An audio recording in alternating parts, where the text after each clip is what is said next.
super baixo e tal, né, civilizadamente, digamos assim. Mas a Guarda Municipal, por algum motivo, achou que a nossa presença lá não era benquista, enfim. E a minha cidade é uma cidade muito conservadora. Vocês devem já ter ouvido falar em Curitiba, negativamente de Curitiba. É uma cidade muito conservadora e tem uma política histórica de higienização. Ou seja, o centro da cidade é sempre um local reservado a um determinado tipo de pessoa, a um determinado perfil, e ele é muito hostil às pessoas que vêm da periferia da cidade. Então, estávamos nós lá, ouvindo música, conversando, quando fomos abordados pela Guarda Municipal. E a Guarda Municipal quis saber, enfim, de quem era o carro que estava ali. Eu disse que era meu. Pediram identificação. Quando pediram identificação, eu apresentei minha carteirinha da OAB. E aí já iniciaram os problemas, porque um dos guardas municipais duvidou da autenticidade da carteirinha, disse ele que eu não tinha cara de advogado, e o outro já disse, então já podemos prender pelo falso, né, pela falsificação do documento. E daí eu já me contrapus nesse momento, disse, não, a carteirinha é minha. Daí ele perguntou meu nome, RG, os dados da carteirinha, ali está o número da ordem, enfim, respondi tudo isso. E ele começou, e daí eu falei, inclusive, pode revistar meu carro. Mas eu gostaria de presenciar qualquer tipo de revista, nesse sentido, até para evitar que alguma coisa fosse colocada, de fato, no carro, pela agressividade dos policiais na abordagem e tal. Ele falou, não, você não tem que dar ordem para a gente. Eu falei, não, toda norte, você está dizendo que eu gostaria de participar porque é o procedimento policial. Daí ele já falou, não, olha para a parede que ninguém falou nem para você falar e tal. Eu falei, não, eu tenho direito. Eu falei que tenho direito.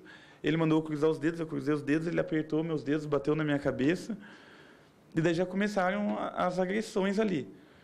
Daí um dos rapazes que estava comigo falou, não precisa, né, bater em ninguém e tal. Daí ele já bateu no outro rapaz e tal. Daí eu disse a ele que isso configuraria abuso de autoridade e que, enfim, que eu ia fazer a denúncia. Daí ele já me falou assim, é abuso de autoridade. Entre outras coisas, ele falou, o outro policial falou assim, esse neguinho com cara de dingo. Dingo é uma forma que eles utilizam para mendigo, na verdade, lá.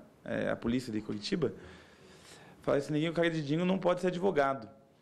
E daí eu fiquei furioso, daí eu falei que isso configuraria o abuso de autoridade, daí eles me pegaram meu pulso, me prenderam, me algemaram, estou até agora com as marcas da algema, que eu acho que não completou nem um mês do acontecido, estou com as marcas aqui, enfim, daí me levaram até a viatura, algemado, para trás me colocaram na parte traseira da viatura, e fecharam a viatura. Só que eu estava com o meu celular no bolso. Porque, na verdade, a intenção deles não era realmente vasculhar, fazer a batida, ou saber se alguém estava ou não com alguma coisa ilícita. Era humilhar mesmo e fazer com que a gente saísse daquele espaço, que era do centro da cidade, um espaço público, uma praça, um local histórico de Curitiba, inclusive. E, por algum motivo, eles acharam que eu não tinha o perfil para ocupar esse espaço. E eles me prenderam. Daí, no que eles me prenderam, eu tirei meu celular. Eu fiz um esforço homérico para tirar o celular, pegar o celular, porque, enfim, eu estava algemado assim para as costas, eu tive que passar por todo o meu corpo com as algemas, o que apertou muito, e chegar até a articulação aqui entre os joelhos, né? E me chacoalhar para que o celular caísse do bolso. E daí pegasse e fizesse, enfim, um post. Eu fiz um post no Facebook dizendo que estava sendo preso, fiz a denúncia, né? Uns 2 minutos depois, eles abriram, porque deram conta de que não tinham pego o meu celular, e abriram e viram eu mexendo no celular. Eles ficaram possessos e começaram, e me desferiram ali alguns socos, né? Inclusive um na cabeça ficou inchado aqui, ficou vermelho e tal, bati a cabeça na viatura, e daí eles pegaram o celular, e daí fecharam novamente, me levaram até o terceiro distrito de Curitiba. Chegando no terceiro distrito, eles abriram a viatura e eu estava entalado, assim, eu não conseguia eu estava imobilizado, porque eu não conseguia passar a algema pelos pés, porque, enfim, era impossível, mas também já não conseguia mais voltar a algema, porque o espaço era muito pequeno dentro do porta-malas. E eles falaram para eu levantar. Eu falei, não consigo, se vocês puderem me algemar, me desalgemar, nem que vocês me algemem logo depois que eu sair da viatura, eu vou conseguir. Eles me puxaram umas 2 vezes, eu falei, ai, tá doendo e tal. Daí eles viram realmente que estava doendo, e o que eles fizeram? Eles pisaram em mim. Pisaram em mim e puxaram para que realmente tensionasse, para que a algema apertasse mais, que foi o que aconteceu, por isso carrego as marcas até agora. E daí eu olhei para ele assim, enquanto ele estava me pisando, daí eu falei, eu não vou deixar isso passar em branco, eu vou até o fim. Daí, no que eu falei isso, ele pisou no meu rosto e, enfim, falou alguns absurdos e tal, que eu prefiro nem repetir, na verdade. Mas, enfim, para ofender, e me levaram para dentro da delegacia. Dentro da delegacia, falaram que era ou não era, enfim, para ver a veracidade, se a minha carteirinha era autêntica ou não. Me levaram numa cela, me deixaram nu na cela, na frente de outros policiais, na frente de todo mundo, na verdade. Eu fiquei absolutamente nu, me colocaram numa cela, eu fiquei umas 4 horas nu na cela. E essa foi uma das experiências. E o mais triste de tudo isso é que, enfim, eu venho de uma família muito pobre. Minha mãe é imigrante, veio do Nordeste. Na verdade, a raiz da minha família é da Paraíba, do sertão da Paraíba, São José de Princesa, né? Se estiver me assistindo, um abraço a São José de Princesa. Enfim, que é um local muito pobre, é o sertão, né, da Paraíba, quase fronteira ali com Pernambuco e tal. E minha mãe é imigrante, veio tentar a vida em São Paulo, onde eu nasci, em Sorocaba, e depois logo fui para o Paraná. Então, por viver em áreas de periferia, eu estou muito habituado a essa violência policial.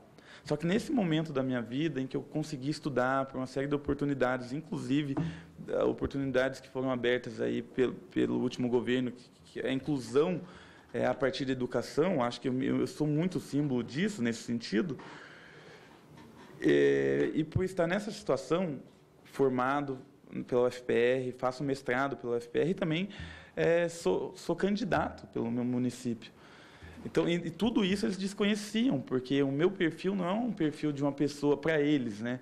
Não é um perfil de alguém que, enfim, reúne essas características.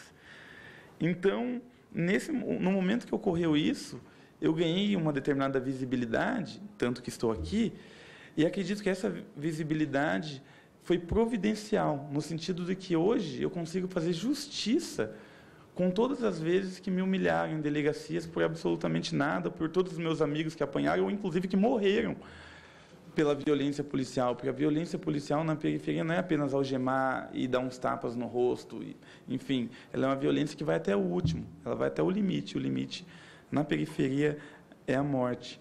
E como me restam 6 minutos e 30 segundos, eu fiz um texto aqui que de alguma forma expressa muito mais o que eu penso do que exatamente a narrativa do que aconteceu comigo, porque eu volto a reiterar, o que aconteceu comigo acontece com todo mundo de onde eu moro, na periferia de Curitiba. Não é algo extraordinário.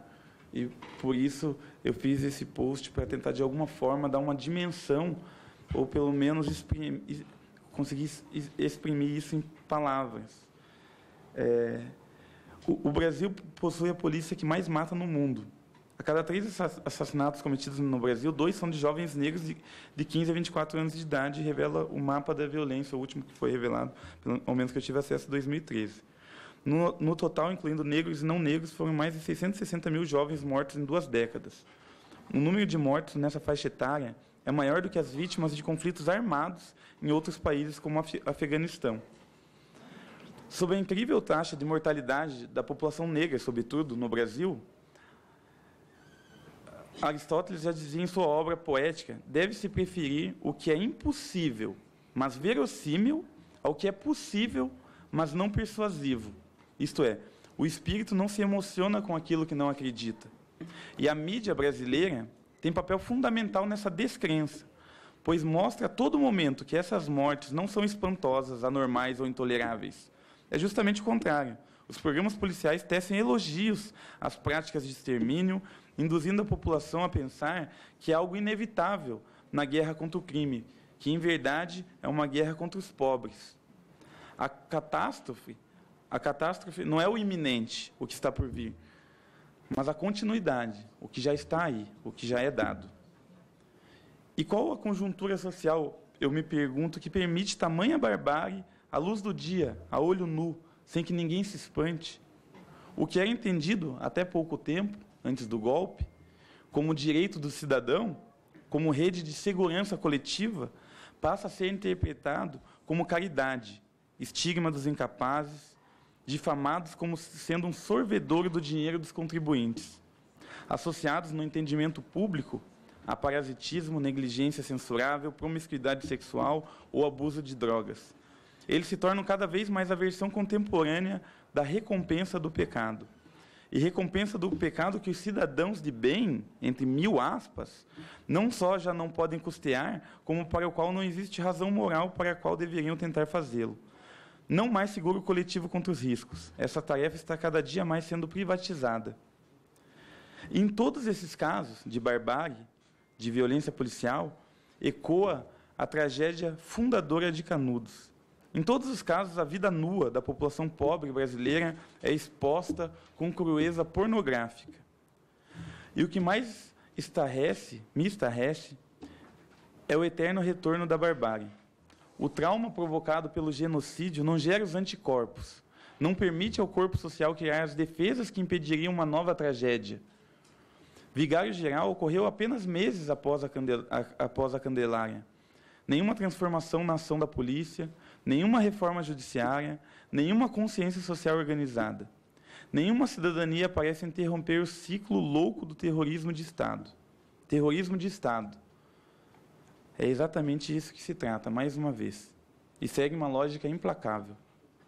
Os cadáveres amontoados nas valas do cotidiano, já que a polícia brasileira mata 5 pessoas por dia, expõe a indiferença, o racismo, a barbárie de nossas instituições. Pois não há comoção, ânsia por justiça. O Brasil não acertou as contas com os torturadores da ditadura. Deixou-os impune. Apenas limitou seu espaço à atuação na periferia, onde tudo é válido. É hora de nós, negros, pobres, periféricos, lutarmos pelo fim da ditadura. E essa é uma tarefa que devemos protagonizar, pois a invisibilização e embrutecimento dos subempregos, a violência policial cotidiana, a ausência de oportunidades, o achatamento das possibilidades simbólicas faz com que nos tornemos menos humanos, embrutecidos, acostumados a apanhar e a sermos torturados, condenados a reproduzir um ciclo de violência nessa profecia que se autorrealiza. O mesmo policial que tenta nos desumanizar, nos prende quando consegue, quando nos tornamos desumanos. A violência objetiva das 10 horas que me eram roubadas... Não, minto, antes. Quando eu trabalhei em um mercado como empacotador de mercado, trabalho esse que podia ser realizado, inclusive, por um macaco amestrado, bem treinado, dos 16 aos 18 anos de idade.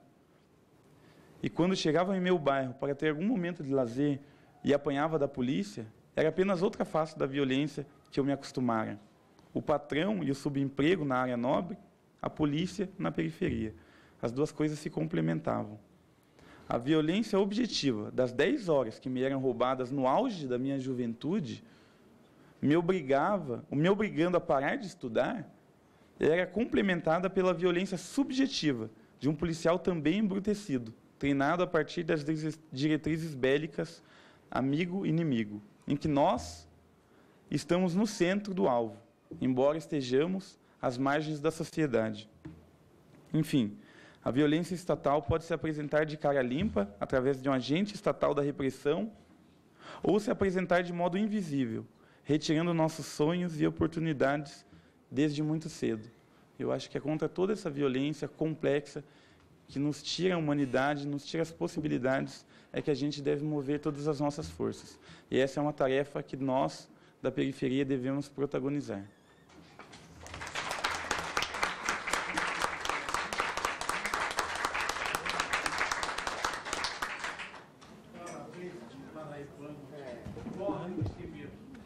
E o outro que não quis ser identificado, que ele ia fazer o áudio. Mas o nome dele não foi divulgado? Está bem.